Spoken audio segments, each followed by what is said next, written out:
మన ప్రభువైన యేసుక్రీస్తు నామమున అందరికీ శుభవందనాలండి. ఈరోజు దేవుని వాగ్దానము 2 కొరింథీయులకు రాసిన పత్రిక 12వ అధ్యాయము 9వ వచనము.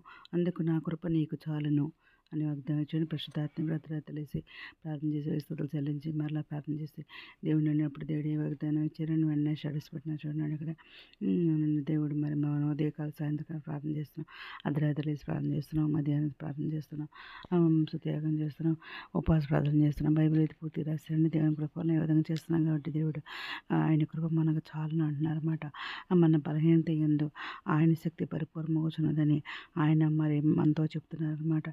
కాగా క్రీస్తు శక్తి మరి మన మీద నిలిచి ఉన్న నిమిత్తము మరి విశేషంగా మన బలహీనత యందే బహు సంతోషంగా చేయపడదు అంటున్నారన్నమాట. మరి ఎప్పుడైతే బలహీనంగా ఉన్నామో అప్పుడే బలవంతుడు అన్నమాట. కనుక క్రీస్తు నిమిత్తము మనకు కలిగిన బలహీనతల్లో, నిందల్లోనూ, ఇబ్బందుల్లోనూ, హింసల్లోనూ, ఉపద్రవంలోనూ మనం ఉంచాలని చెప్పేసి దేవుడు మాట్లాడదనమాట. వహించమంటున్నారు, మేలు చెట్టుకి మనతో కూడా ఉన్నానంటున్నారన్నమాట.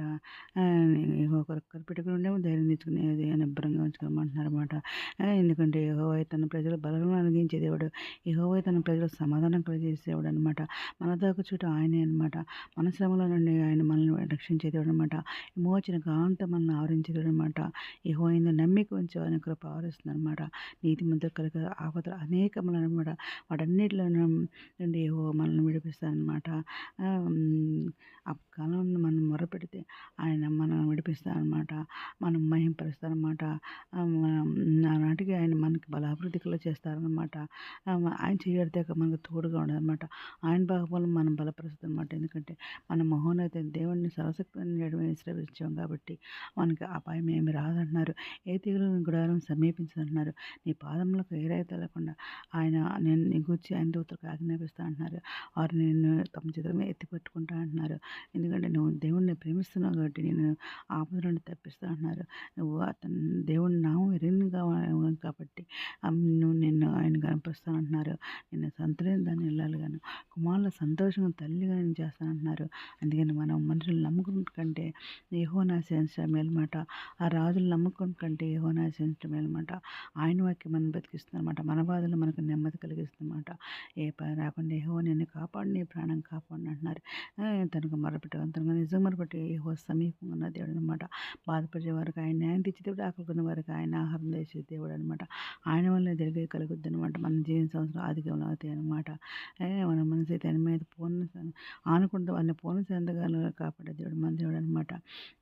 మరి సమస్యల వరకు బలం ఇచ్చే దేవుడు ఆయనే, శక్తి బలాభివృద్ధి కలిగించే దేవుడు అనమాట. ఆయనే అనమాట. భయపడద్దండి, నీ దేవుడు అయినా దీనిపడద్దు, నేను బలపడతాను, సహాయం చేయమండి నేనే అని చెప్పేసి ఏదైనా మాట్లాడతానండి. ఏదైనా వాగ్దానం అందరి జీవితం దేవాలని కోరుకుంటూ ఈరోజు మనం ప్రార్థన చేసుకున్నాం. మోహనత్ర సర్వశక్తిమంత్ర ఘనమైన నామనికి ఎలా స్తుతిస్తున్నానండి. ఎంతమంది ప్రపంచం ప్రతి ఒక్క బిడ్డని పేరు పెరిగి న్యాయం చేసుకుని ప్రతి ఒక్క బిడ్డ అవసరం తెచ్చిన నాకు తెచ్చిన కోరికలు తెచ్చిన తండ్రి పెట్టి మేము జరిగింది దేశాలు దేవుని నిర్దేవులు ఉద్యోగాలు తెచ్చింది ఆర్థిక వరకు ఆర్థిక సాయం తెచ్చండి. అనురోగం స్వస్థపరచండి. వేదనలతో కొన్ని వదచండి. వివిధ వాళ్ళు లేకపోతే రక్షణ దయచండి. ఎవరినస్తులు బలపరచండి. ఇతరులకు రాని మీరు చేయండి. మీ అందరి పెంట కృప చెప్పని ఎత్తపెట్టుకుని బాగా దయచేయమని మా ప్రభు పేరు యేసుక్రీస్తు పరిశుద్ధమైన నామున అడివిడి కంటే ప్రతిష్టపరపదండి. ఆమేన్. మీ దీని ప్రార్థనలో మా కుటుంబం గురించి కూడా ప్రేర్ చేయమని మనం చేసుకుంటున్నానండి. ప్రభు సేవలో మీ సహోదరి. God bless you.